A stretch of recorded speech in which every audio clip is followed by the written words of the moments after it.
அபிராமி அந்தாதி பிறந்த தை அமாவாசை நாளாகும். அபிராமி அந்தாதி பிறந்த தை அமாவாசை நாளாகும்.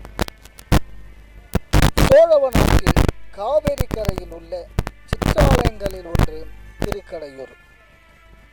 அபிராமி வள்ளி அமிர்த கடேஸ்வரர் ஆலயமும் ஒன்றாகும். அபிராமி பட்டர் அன்றைய சோழ நாட்டு பகுதியான திருக்கடையூரில் வாழ்ந்து வந்தார். இசைத்துறையிலையும் பாடல் புனைவதிலையும் வல்லவராக இவர் இருந்து வந்தார். அம்பிகையை தினமும் வழிபடும் சாதக நெறியில் ஆழ்ந்த ஈடுபாடு கொண்டவர் அபிராமி பட்டர் ஆவார். ஒளி வடிவில் அம்பிகையை தரிசித்து பேரானந்தம் கண்டவர் அபிராமி பட்டர். அபிராமி பட்டர் ஆனந்தத்தில் மூழ்கியிருக்கும் அம்பாளுடைய ஆனந்தமே பேரானந்தம் என்று அபிராமி பட்டர் இருந்தவர். அவருக்கு அபிராமிதான் காட்சி கொடுத்து அவரை ஆட்கொண்டார். இவரின் தெய்வீக நிலையை மற்றவர்களால் புரிந்து கொள்ள முடியவில்லை. பித்தன் போல் என்று வசைப்பாடினார்கள் அவரை. அவர்கள் எச்சையையும் பேச்சையும் அபிராமி பட்டர் ஒரு பொருட்டாக எண்ணவில்லை. பொதுவாக ஆழ்ந்த பக்தி உள்ளவர்கள் ஒரு விதமான கிறுக்குத்தனமாக இருக்கிற மாதிரி இருக்கும். நம்ம அவங்களுடைய தோற்றங்களை வைத்து நம்ம அதை பார்ப்போம்.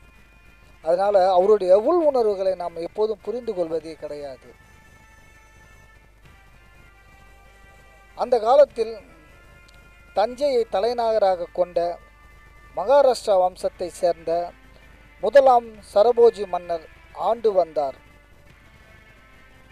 1675 முதல் 1768 வரை அவர் ஒரு தை அமாவாசை தினத்தன்று காவிரி சங்கமத்தில் நீராட எண்ணி தம் பரிவர்த்தனங்களுடன் காவிரி பூம்பட்டினம் சென்று தம் நேர்த்திக்கடனை நிறைவு செய்த பின் ஸ்ரீ அமிர்தேஸ்வரர் ஸ்ரீ அபிராமி அம்பிகையும் தரிசனம் செய்து கொள்ள வேண்டும் என்று ஆவல் மிகுதியாக அபிராமி பட்டருக்கு இருந்தது.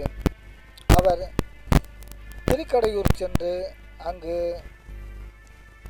அம்மனை தரிசிக்க ஆர்வமாயிற்று. அப்போது அரசர் திருக்கோவிலுக்குள் உள்ளே சென்ற பொழுது கோவிலில் அபிராமி பட்டர் அம்பிகை முன் இவ்வுலக நினைவு ஏதுமின்றி தியான நிலையில் அமர்ந்திருந்தார். மன்னர் வருகையை கூட கவனிக்காமல் அபிராமி பட்டர் இருப்பதை கண்ட மன்னர் வியப்பில் ஆழ்ந்தார். இவர் யார் என்று கேட்ட அருகில் இருந்தவர்கள் இவர் ஒரு பித்தர், பைத்தியக்காரர் என்று அனைவரும் கூறினர். தம் குல ஆசாரங்களை எல்லாம் கைவிட்டு விட்டு ஏதோ ஒரு துர்தேவதையை வழிபடுபவர் என்றும் கூறினார்கள். ஆனால் சரபோஜி மன்னரோ அவர்கள் சொன்னதை நம்பவில்லை. ஆகையால் திரும்பி வரும்பொழுது பட்டரின் உள்ளுணர்வை அறிய விரும்பிய மன்னர், பட்டரே, இன்று என்ன திதி என்று கேட்டார். அம்பிகையின் அருள்மிகு தோற்றத்தை ஆனந்தமாய் கண்டு பரவசமுற்று இருந்த அபிராமி பட்டர் வாய்க்குமரி இன்று பௌர்ணமி என்று அவர் கூற அரசர் ஆச்சரியப்பட்டார். அரசர் அவரிடம் இன்று இரவு பௌர்ணமி வருமா என கேட்டபொழுது, ஏற்கனவே ஊரும் உலகும் தம்மை பித்தன் என்று சொல்லி எள்ளி நகையாடுவதை மெய்ப்பித்த போல நடந்த இந்த நிகழ்ச்சியால் மனம் வருந்திய அம்பிகையே தன்னை காத்தருள வேண்டும் என்று வேண்டினார் அபிராமி பட்டர்.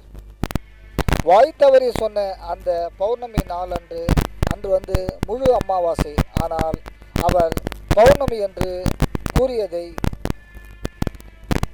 அரசர் வியந்து போனார்.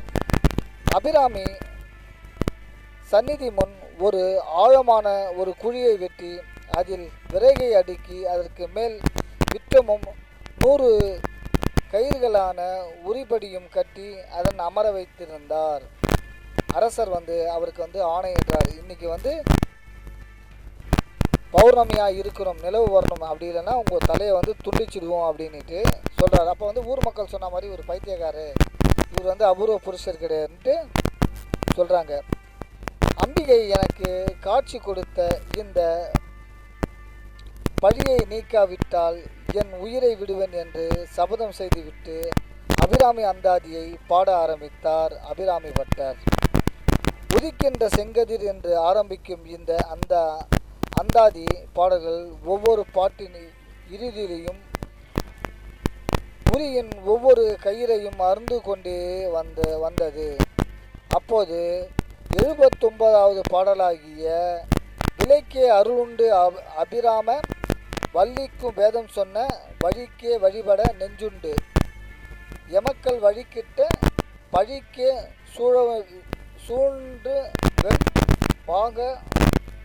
பாவங்கள என்று செய்து பாவநகரத்தில் குழிக்கே அழுந்தும் கயவர்தம் மேலென கூட்டினையே என்ற பாடலை, கொஞ்சம் நமக்கு பாட்டு வரல, என்ற பாடலை பாடியவுடன் ஸ்ரீ அபிராமி அம்பிகை பட்டருக்கு வெளிப்பட்டு கொண்டிருந்த தோன்றும் காட்சி கொடுத்தார்.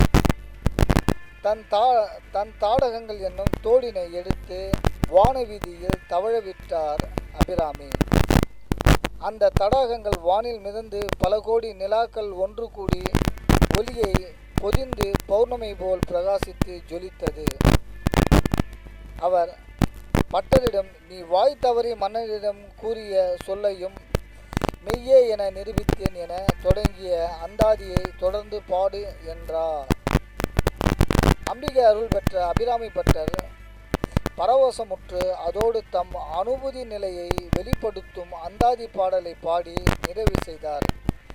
மன்னர் அபிராமி பட்டரிடம் மன்னிப்பு கோரினார். அரசர் பட்டருக்கு ஏராளமான மானியமும் கொடுத்து தலைமுறையாக அனுபவித்து கொள்ளும்படி வேண்டினார். இந்த பாடல்கள் தமிழ் இலக்கியத்தில் அபிராமி அந்தாதி என்ற பெயரில் வந்தன. அந்தாதி என்றால் அந்தமும் முடிவும் ஆதி துவக்கமும் முதல் பாடல் என வார்த்தையில் முடிந்ததோ என வார்த்தையில் அந்த அடுத்த பாடல்கள் தொடங்க வேண்டும். அபிராமி அந்தாதியில் மொத்தம் 100 பாடல்கள் உள்ளன. இவை அனைத்தும் ஒரே இரவில் பாடப்பெற்றது. அபிராமி அந்தாதியில் இன்னொரு சிறப்பம்சம் என்னவென்றால், முதல் வரி உதிக்கின்ற என்ற வார்த்தையுடன் அபிராமிக்கு முதல் பாடல் அதே வார்த்தையை கடைசி வார்த்தையாக கொண்டு 100வது பாடல் முடிவடைகின்றது. நன்றி. ஸ்ரீ பிரம்மஸ்ரீ வாழ்க்கை இது வந்து ஒரு முகநூலில் இருந்து ஆன்மீக சிந்தனை என்ற ஒரு முகநூலில் தொகுக்கப்பட்டது. அவர்களுக்கு வந்து நம்ம நன்றியை தெரிவிக்கிறோம். ஓம் சாந்தி. பொதுவாக வந்து இறைவனை பரவச நிலை அடைந்தவர்கள் எத்தனையோ பாடல்கள் பாடிக்கொண்டிருந்தார்கள். பாடல்கள் வந்து எத்தனையோ பாடல்கள் இல்லை, அது காலம் கடந்து இன்றும் நிலைத்து நிற்கின்றன பார்க்கும்போது அது இறையருளால் ஜெயவும் மொழியப்பட்டது என்று நம்ம உணர்ந்து கொள்கின்றோம். ஆனால் பொதுவாக அபிராமி பட்டருக்கு தான் அம்பாள் காட்சி தருவா, அபிராமி பட்டருக்கு தான் வந்து இது பண்ணுவான்றது நம்ம அந்த கோட்பாடை எடுத்துக்க கூடாது. முழு நிறைவோடு நம்பிக்கையோடு நீ அபிராமியை வந்து தினம் தினம் தொழுது கொண்டிருந்தால் அபிராமி தன் கண்முன் காட்சி தருவாள் என்பது ஆணித்தரமான அபிராமி பட்டருடைய ஆழ்ந்த பக்தி. அபிராமி பக்தர் இன்று நேற்றல்ல சதாகாலம் அம்பாளையை நினைத்து கொண்டு அவர் அந்த பேரானந்த நிலையை அனுபவித்து அது எழுதப்பட்ட பாடல்தான் அபிராமி அந்தாதி. ஓம் சாந்தி. ஓம் சாந்தி.